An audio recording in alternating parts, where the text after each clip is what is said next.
Chennai super Kings తో match లో RCB బ్యాటర్లు ఒకరిని మించి ఒకరు చెలరేగిపోయారు. సాల్ట్, పటిదార్, పడిక్కల్ పోటాపోటీగా విధ్వంసం సృష్టించారు.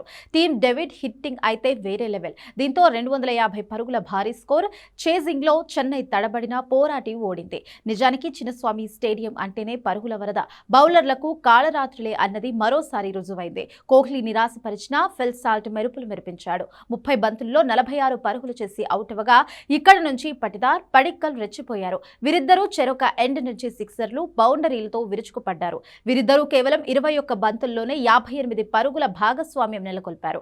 పడిక్కల్ 29 బంతుల్లో 5 ఫోర్లు, 2 సిక్సర్లతో 50 పరుగులు చేసి అవుట్ అవ్వగా తరువాత పటిదార్, టీమ్ డేవిడ్ దూకుడు కొనసాగించారు. కేవలం 39 బంతుల్లోనే 99 పరుగులు జోడించారు. అసలు టీమ్ డేవిడ్ బ్యాటింగ్ వేరే లెవెల్లో సాగింది. సిఎస్కే బౌలర్లను చెడుగుడు ఆడుకున్న టీమ్ డేవిడ్ భారీ సిక్సర్లతో విధ్వంసం సృష్టించాడు. బంతి ఎలా వేసినా సిక్సర్లు బాధేశాడు. అతను కొట్టిన ఓ షాట్ కు బంతి స్టేడియం అవతల పడిందంటే ఏ స్థాయిలో ఆడాడో అర్థం చేసుకోవచ్చు.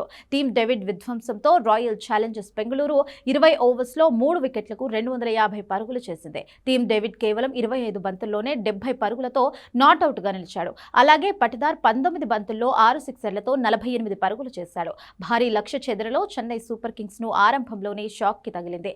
పేలవ ఫామ్ లో ఉన్న సంజు శాంసన్ మళ్లీ నిరాశపరిచాడు. రుతురాజ్ గైక్వాడ్, ఆయుష్ మాత్రే కూడా వెంటనే అవుట్ అవ్వడంతో సిఎస్కే 30 పరుగులకే 3 వికెట్లు కోల్పోయింది.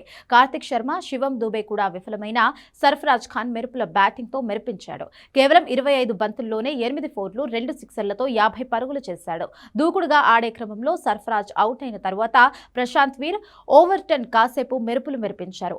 బ్యాటింగ్ పిచ్ కావడంతో భారీ షాట్లతో అలరించారు. ఒక దశలో సిఎస్కే సంచలనం సృష్టిస్తుందేమోనని ఆ జట్టు అభిమానులు ఆశించారు. అయితే కృణాల్ పాండ్యా, డఫీ, భువనేశ్వర్ కీలక సమయాల్లో వికెట్లు తీసి దెబ్బ కొట్టారు. ప్రశాంత్ వీర్, ఓవర్టన్ పోరాడినా ఫలితం లేకపోయింది. టాప్ ఆర్డర్లో బ్యాటర్లు రాణించి ఉంటే చెన్నై ఈ మ్యాచ్లో అద్భుతం సాధించేది. చివరికి చెన్నై 207 పరుగులకు ఆల్అవుట్ అయింది.